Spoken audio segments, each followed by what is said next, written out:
सभी बालकों को सुभाशीष। जो मैं बोलता हूँ उसको भी याद करना चाहिए। वर्णानामृत संघानां रसानां छंदसामपि मंगलानां च कर्तारौ वंदे वाणी विनायको। तुलसीदास जी वाला पाठ राम लक्ष्मण परशुराम संवाद चल रहा है। उसमें तीसरा पैराग्राफ कल भी बताया था मैंने कि परशुराम जी के और लक्ष्मण जी के संवाद चल रहा है। सभी राजा महाराजा हैं वहाँ पर अपने अपने पदों पर वहाँ पर सुशोभित हो रहे हैं। भगवान राम भी दोनों की बातों को सुन करके बहुत ही विचार कर रहे हैं।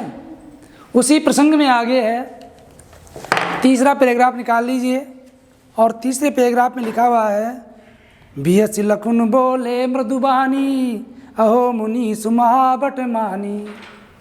क्या कहा उन्होंने? जब परशुराम जी ने कुछ लक्ष्मण जी से कहा तो लक्ष्मण जी ने विहसी यानी हंस करके मुस्कुरा करके लखन बोले मृदुबानी, विनम्रता पूर्वक मीठी वाणी में लक्ष्मण जी ने क्या कहा? अहो मुनि सुमहाबट मानी। अरे मुनि, आप अपने आप को महान योद्धा मानते हो? महाबट यानी महान योद्धा मानते हो? पुनि पुनि मोही दिखाओ कुठारू, और मेरे को आप बार बार कुलाड़ा दिखाते हो। मोही कुठारू, कुठारू यानी कुलाड़ा, अर्थात आप मेरे को बार बार कुलाड़ा दिखा करके डराना चाहते हो। चहत उड़ावन फूंकी पारूं, ये एक मुहावरा है। आप तो ऐसे चाहते हो जैसे फूंक देने से मुंह की हवा के द्वारा पहाड़ को उड़ाने की बातें करते हो। यहाँ कुम्बड़बतियाँ कौन आई? हे परशुराम जी, यहाँ पर कोई भी चूई मुई का पौधा नहीं है जो आपके स्पर्श करने से ही वो मुरझा जाएगा, आपके कुलाड़े को दिखाने से ही नष्ट हो जाएगा। यहाँ कुम्बड़बतियाँ कौन आई जे तर्जनी देखी मरी जाए। इस अंगुली को, प्रत्येक अंगुली का अलग अलग स्वभाव और अलग अलग कार्य होता है। अगर सीधे हाथ की अंगूठे के पास वाली अंगुली को दिखाया जाता है, इसका मतलब ये कहीं न कहीं विरोधाभास वाला व्यक्ति है, कहीं विरोध करना चाहता है, कहीं लड़ना चाहता है। तो ते तर्जनी देखी मरी जाए, आपकी इस तर्जनी को दिखाने से क्या मैं मृत्यु को प्राप्त हो जाऊंगा? लक्ष्मण जी पूछ रहे हैं, कह रहे हैं, देखी कुठारो सरासन बाना। हे परशुराम जी, मैंने जब आपको देखा, देखी कुठारू, आपके शरीर के ऊपर एक कुलाड़ा देखा, सरासन बाना और धनुष और बाण देखा, तो मेरे मन में आया कि ये भी कोई मेरे बराबर का योद्धा है, कोई क्षत्रिय है, और क्षत्रिय को क्षत्रिय से ही लड़ना चाहिए। तो देखी कुठारू सरासन बाना, मैं कछु कहा सहित अभिमाना।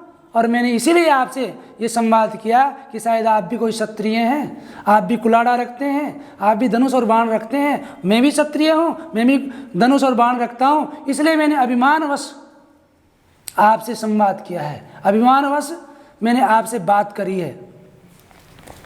भृगुत समझ जनेऊ बिलोकी। हे परशुराम जी, मैंने आपको क्या समझा? भृगुसुत, भृगु वंश के पुत्र समझा, यानी ब्राह्मण के पुत्र समझा। और फिर जनेऊ लोकी, आपके शरीर के ऊपर ब्राह्मणत्व जो प्राप्त करने वाली जो यज्ञोपवीत संस्कार है, उसको मैंने देखा। जो कछु कहूँ सहो ऋषि रोका, आपको ब्राह्मण समझ करके, आपके शरीर पर जनेऊ देख करके, क्योंकि मैं क्षत्रिय हूँ और क्षत्रिय का नियम है किसी ब्राह्मण के ऊपर वो हथियार नहीं उठाता है, इसलिए भृगुसुत समुचित जनेऊ विलोकी, जो कुछ कहूँ सहो ऋषि रोकी। और मैं जो कुछ कहना चाहता था उसको भी मैंने, उस क्रोध को भी रोक लिया, क्योंकि आप ब्राह्मण हैं और ब्राह्मण भी यज्ञोपवीत धारण करने वाले ब्राह्मण हैं, इसलिए मैं आपके ऊपर क्रोध नहीं कर सकता, आपके ऊपर कोई किसी प्रकार का हथियार नहीं उठा सकता। क्या लिखा है उन्होंने? तुलसीदास जी ने आगे, सुर मैसुर हरिजन अरुगाई। हे परशुराम जी, सुर कहते हैं देवता, मैसुर कहते हैं ब्राह्मण, सुर मैसुर हरिजन, हरिजन कहते हैं भगवान के भक्त।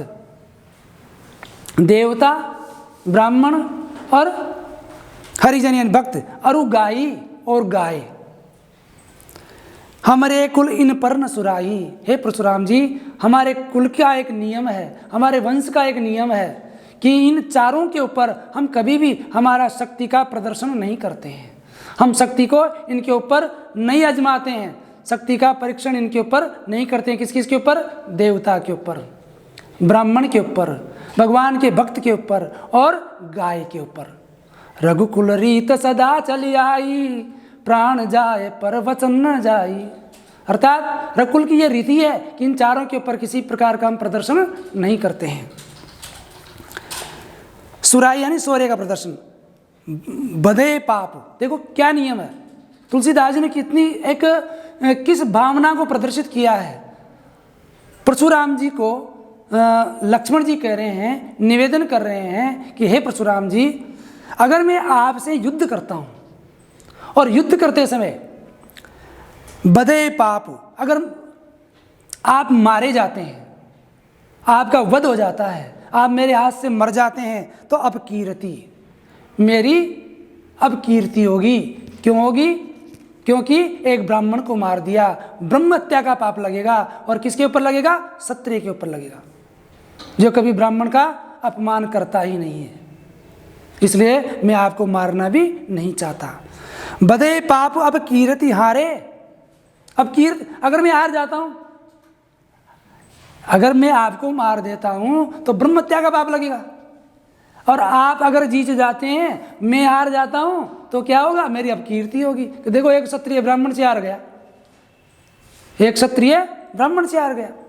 इसलिए मैं न तो आपको मारना चाहता हूं, न आपसे हारना चाहता हूं।